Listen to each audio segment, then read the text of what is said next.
السلام علیکم ورحمۃ اللہ۔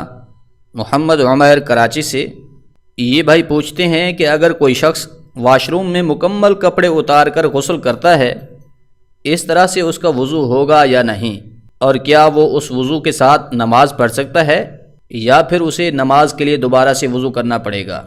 بھائی نے بہت ہی اچھا سوال پوچھا ہے۔ بھائی کے سوال کا مطلب ہے کہ اگر کوئی شخص برہنہ ہو کر غسل کرتا ہے، کیا اس طرح سے اس کا وضو بھی ہو جاتا ہے اور پھر وہ اسی وضو سے نماز پڑھ سکتا ہے یا نہیں؟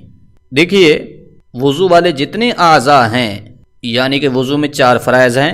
پہلے نمبر پر ہے چہرہ کا دھونا، دوسرا فرض ہے دونوں بازوں کا کوہنیوں سمیت دھونا، وضو کا تیسرا فرض ہے سر کے چوتھائی حصے کا مسح کرنا، چوتھے نمبر پر ہے ٹخنوں سمیت دونوں پاؤں دھونا۔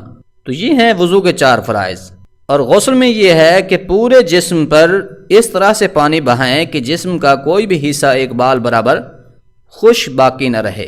اگر اس کے اوپر غسل فرض تھا اور اس نے غسل کر لیا، تب تو اس کا وضو بھی آٹومیٹکلی ہو گیا، لیکن اگر اس کے اوپر غسل فرض تو نہیں تھا بلکہ ویسے ہی صفائی یا ٹھنڈک حاصل کرنے کے لیے نہا رہا تھا، اب بھی جو وضو والے اعضاء ہیں وہ دھل چکے ہیں، جو کہ وضو کے 4 فرائض ہیں وہ ادا ہو چکے ہیں، تو پھر اس کا وضو ہو گیا ہے اور اسی وضو کے ساتھ وہ نماز پڑھ سکتا ہے، دوبارہ سے اسے وضو کرنے کی ضرورت باقی نہیں رہتی۔ لیکن بعض لوگ اس غلط فہمی کا شکار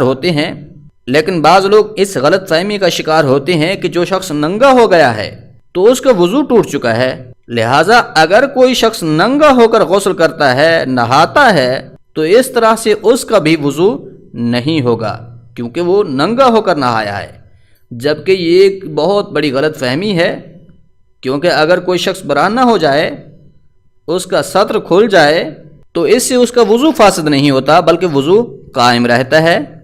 ہاں، البتہ دوسروں کے سامنے سطر کا چھپانا یہ فرض ہے۔ لہذا خلاصہ کلام یہ ہے کہ اگر کوئی شخص برہنہ ہو کر نہاتا ہے تو اس سے اس کا وضو ہو جاتا ہے، دوبارہ اسے وضو کرنے کی ضرورت نہیں رہتی۔